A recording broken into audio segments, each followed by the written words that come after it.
Hey guys, hello to all. இப்போ நம்ம எங்கே வந்திருக்கோன்னு பார்த்தீங்கன்னா பொன்னூர் மலை அப்படின்னு சொல்லக்கூடிய ஒரு மலை தான். ஜெயின் கோயில் இருக்கான். நான் கிட்டத்தட்ட சின்ன வயசு வரதுலேருந்து பார்த்தீங்கன்னா இந்த மலையை பார்த்துருக்கேன். பட் நான் இது வரைக்கும் மேலே போனதில்லை. என்றைக்குமே வந்து பார்த்திங்கன்னா ரொம்ப ஈகராக இருந்தது இந்த மலை மேலே போய் பார்க்கணும் என்ன தான் இருக்குது அப்படின்றத. ஸோ இன்றைக்கி என் கூட நீங்களும் வந்து பாருங்கள் இந்த மலையில் என்ன இருக்குது. ஸோ நான் ரொம்பவே வந்து பார்த்திங்கன்னா எக்ஸைட்டடாக இருக்கேன் இதை பார்க்குறதுக்கு. ஸோ வாங்க, நீங்களும் எக்ஸைட்டடாக இருப்பீங்கன்னு நினைக்கிறேன். ஸோ வாங்க. ஸோ இது கிட்டத்தட்ட எவ்வளோ மலை உச்சி வரைக்கும் போகணுமாப்பா? ஸோ இப்போ வந்து பார்த்திங்கன்னா அந்த மலை உச்சை நான் இங்கேருந்து காட்டுறேன் பாருங்கள். மேலே வந்துட்டு ஒரு சின்னதாக கோபுரம் மாதிரி தெரியும். இருக்கு, நான் ஜூம் பண்ணி காட்டுறேன். தெரியுதா இங்கே? ஸோ இந்த இடத்துக்கு தான் நம்ம இப்போ போக போகிறோம். ஸோ கிட்டத்தட்ட எவ்வளோ தூரம் போகிறோன்னு தெரியல, பட் போவோம். வாங்க பார்த்துட்டே போகலாம்.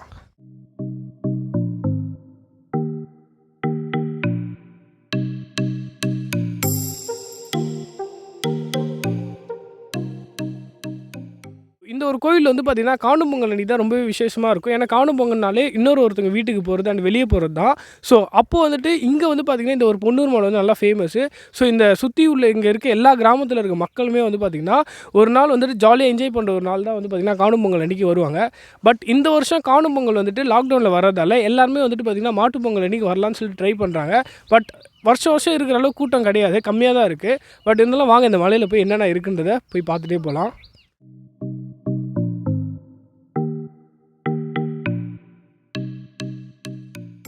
ஸோ இப்போ பார்த்தீங்கன்னா தெரியும், போர்டு வந்து போட்டிருப்பாங்க. இப்போ படியேற ஸ்டார்ட் பண்ண போகிறோம். வாங்க படியேறலாம்.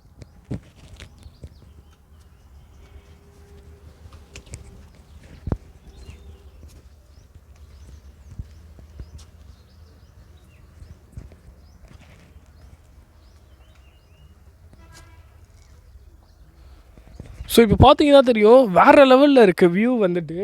படி ஏறும்போது சைடில் 2 சைடுமே ஃபுல்லாக மரமாக இருக்குது. ஏன்னா இது மலை தானே. ஸோ சுற்றி ஃபுல்லாக மரமாக இருக்குது. நல்லா பீஸ்ஃபுல்லாக இருக்குது மைண்ட். யாராச்சும் டிப்ரெஷனாக இருந்தீங்க, ஸ்ட்ரெஸ்ஸாக இருந்தீங்கன்னா கூட இந்த படியில் ஏறும்போது உங்களை அந்த ஸ்ட்ரெஸ்ஸு டிப்ரெஷன்லாம் கூட போயிடும் போல். ஸோ அந்தளவுக்கு பீஸ்ஃபுல்லாக இருக்குது. நல்லா 2 சைடுமே நல்லா க்ரீனாக ஃபுல்லாக மரம் வளர்ந்துருக்கா. ஸோ நம்ம நடக்கும்போதே வேறு லெவலில் இருக்குது. நீங்களும் பாருங்கள், சுற்றி காட்டுப்பாது. அப்படி படி காட்ட நல்லாயிருக்கும்.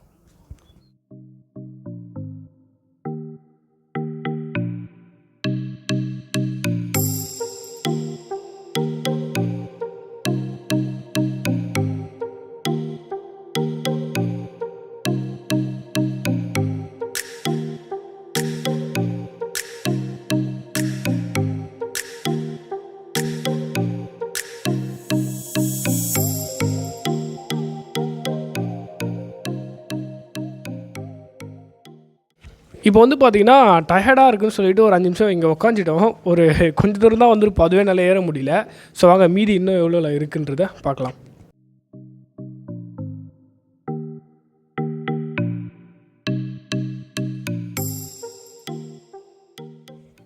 இப்போ வந்து பார்த்திங்கன்னா உங்களுக்கு குளம் தெரியும். இருங்க, நான் ஜூம் பண்ணி காட்டுறேன். தெரியுதா?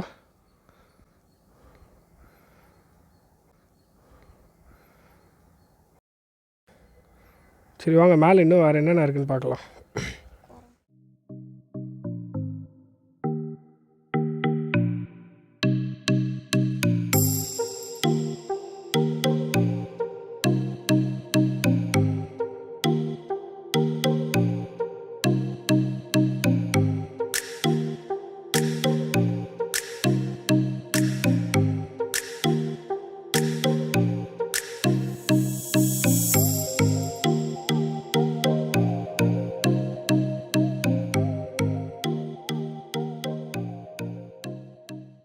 ஸோ இப்போ வந்து பார்த்திங்கன்னா ஒரு வழியாக வந்துட்டு கோயில் மேலே வந்து ஏறியாச்சு. ஸோ உங்களுக்கு வந்து கோயில் உள்ளே என்ன இருக்குது அப்படின்றத காட்டுறேன். ஸோ இந்த கோயிலை பற்றி ஒரு சில இன்ஃபர்மேஷன்லாம் இங்கே இருக்கிறவங்ககிட்ட கேட்கலாம். ஸோ என்ன சொல்கிறாங்கன்றது பார்ப்போம். ஏன்னா எனக்குமே தெரியாது, இதுதான் ஃபஸ்ட் டைம் நான் வரேன். ஸோ அவங்ககிட்ட கேட்டு தெரிஞ்சுப்பேன் இந்த கோயிலை பற்றி என்னென்ன விஷயம் இருக்குது அப்படின்றது. வாங்க.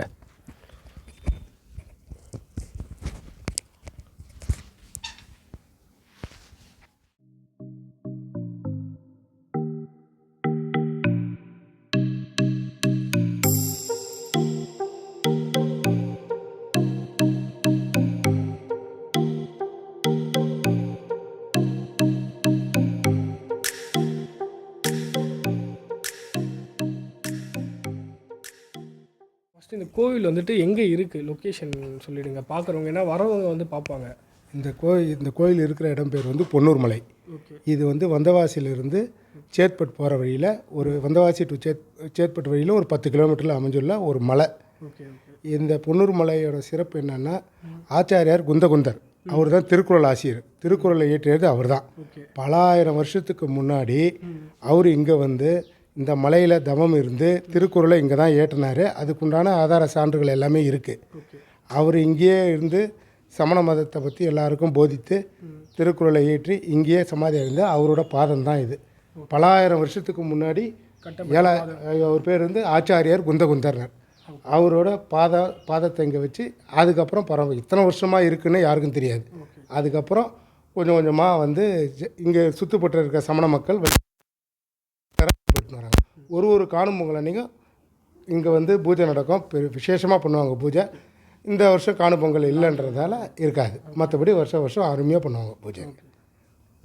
நீங்கள் வருஷம் வந்து பார்த்து வருஷம் கண்டிப்பாக நாங்கள் வருவோம். கோவில் தரிசனம் பண்ண வரோம். சாமியோட ஆசீர்வாதம் வேணும். கீழே நிறைய கோயில்கள் சமண கோயில் இருக்குது. இந்த ஸ்தலத்தை மெரிச்சாலே புண்ணியம். ஓகே. ஆமாம்.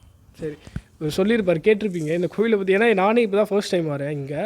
அப்பா வந்துட்டு ஒரு 30 வருஷத்துக்கு முன்னாடி வந்திருக்காரு. அதுக்கப்புறம் இப்போ தான் வராரு. ஸோ நான் வந்துட்டு இப்போ தான் ஃபர்ஸ்ட் டைம் வரேன். ஸோ இந்த கோயிலை பற்றி எனக்கு எதுவுமே தெரியாது. ஸோ இதை பார்த்துட்டு இங்கே வரணும் அப்படின்னா நீங்கள் கண்டிப்பாக இங்கே வந்து பார்க்கலாம். ரொம்பவே நல்லாயிருக்கு. அந்த இது பாதத்தை காட்டுப்பா.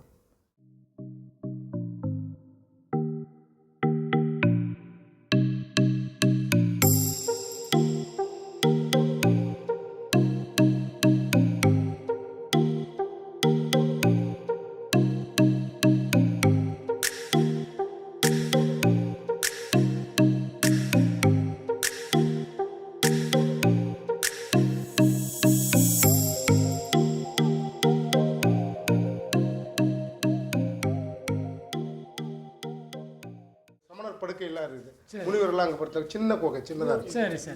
வந்து பார்த்தீங்கன்னா மேலே வந்தாச்சு. உங்களுக்கு நீங்கள் கோயிலோட விலாகையும் பார்த்துருப்பீங்க. ஸோ இப்போ உங்களுக்கு வந்துட்டு பார்த்தீங்கன்னா டாப்பில் இருந்து இந்த ஒரு வியூ காட்டுறேன். என்னென்னா அந்த க்ளவுட்ஸும் லேண்டுமே வந்துட்டு ஒன்றா இருக்க மாதிரியே இருக்குது. நீங்கள் பார்த்தீங்கன்னா தெரியும். இருங்க நான் உங்களுக்கு நல்லா கிளியர்.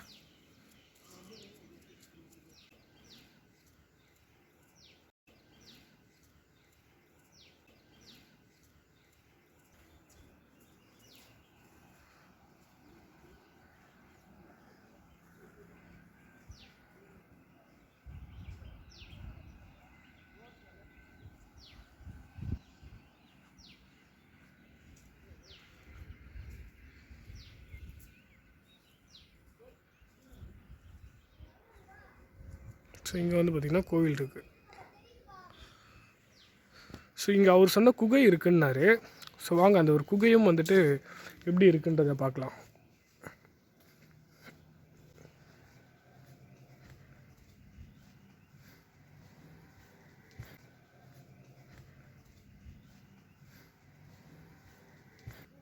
நல்லா ஹில்ஸ்லாம் வந்து பார்த்திங்கன்னா சீரியஸாக சூப்பராக இருக்குது.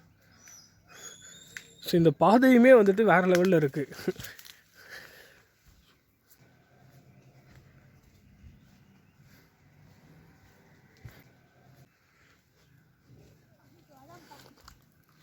இதானா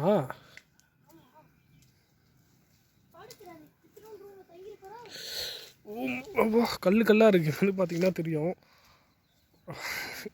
நடந்து போகிறதே ரொம்ப கஷ்டமாக தான் இருக்குது. இன்னொன்று என்னென்னா ஸ்லிப்பர்ஸ்லாம் வந்துட்டு கீழேயே வந்துட்டு விட்டுருணுமா. ஸோ மேலே போட்டு வரக்கூடாதான்.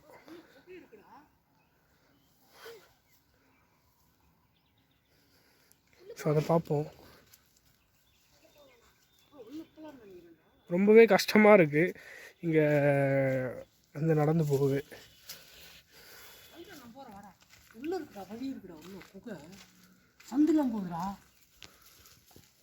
போ லைட் அடி, டார்ச் அடிப்பா. போ ரிஸ்க் தான் நம்மளுக்கு. ரஸ்க்கு சாப்பிட்ற மாதிரி. சரி நவுருடா அப்படின்னா. ஸோ இங்கே வந்து பார்த்தீங்கன்னா இறங்கி வந்தோடனே இந்த சின்னதாக ஏதோ கட்டியிருக்காங்க. இது உள்ளே பார்த்தீங்கன்னா குகை போகுதுன்னு சொல்கிறாரு. ஸோ அதான் போகலாமா வேண்டாமான்னு யோசிக்கிறோம். டார்ச் அடிப்பா. பயமா இருக்குப்பா உள்ள போறதுக்கு. அதான் இதெல்லாம் இப்போ டார்ச் அடிப்பா, டார்ச் அடிக்காமல் பள்ளி மாதிரிலாம் போ போ உள்ளே போ டார்ச் எப்படி அடிக்கணுங்களா? ஒன்றுமே தெரியல. மைக்கை பிடி.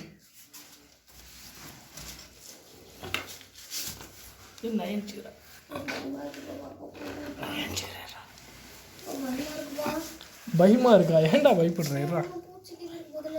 மைக்கு டாடிட்டு இருக்கட்டும்.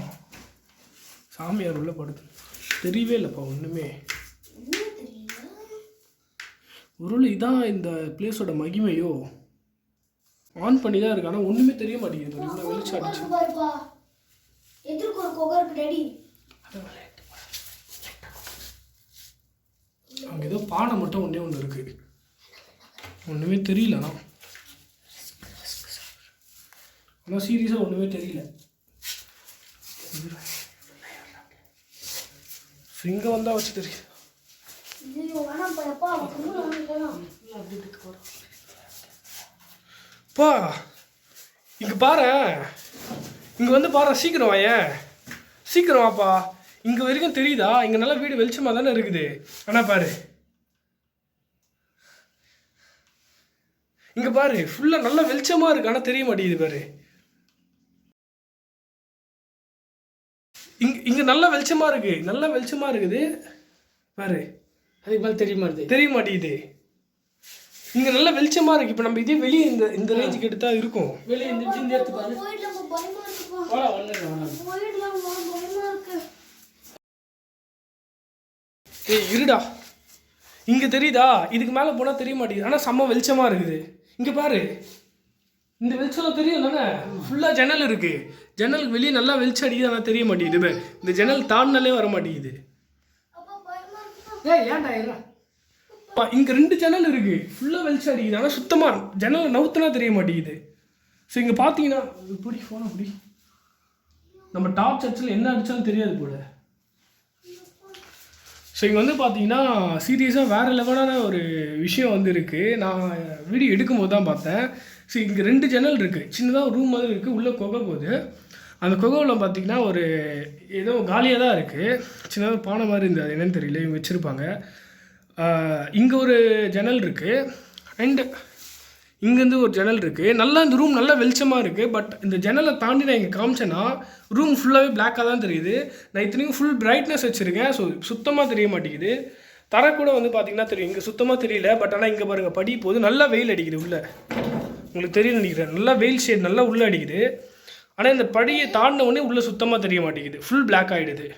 ஆனால் ரூம் வெளிச்சமாக தான் தெரியும். ரூம் நல்லா வெளிச்சமாக இருக்குது, நீங்கள் வந்து பார்த்தீங்கன்னா உங்களுக்கு நல்லாவே தெரியும். இந்த மாதிரி ஒரு த்ரில்லிங்கான எக்ஸ்பீரியன்ஸே இன்றைக்கி தான் ஃபர்ஸ்ட் டைம் அது.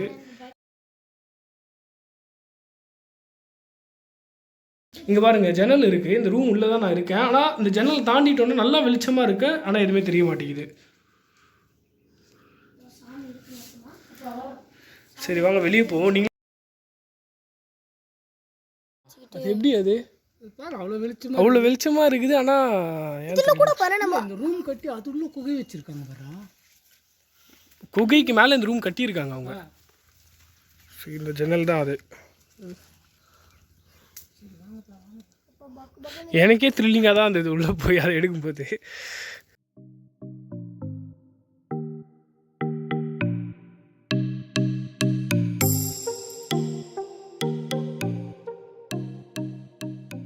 அது ஒருவேளை காட்டக்கூடாதுன்றதாலேயே அந்த மாதிரி பிளாக்காக வருதோ?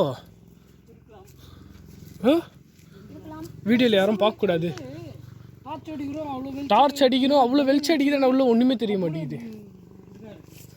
எத்தனை 2 ஃபோன் கிட்ட டார்ச் அடிச்சு நம்ம பார்க்குறோமே மக்களே, இது வேற மாதிரி. எவ்வளோ வெயில் அடித்து உள்ளே ஒன்றும் பண்ண முடியல. சரி போகலாமா? இந்த இப்படி போயிடலாம். அப்படி எடுக்கல, இங்கே எடுக்கல.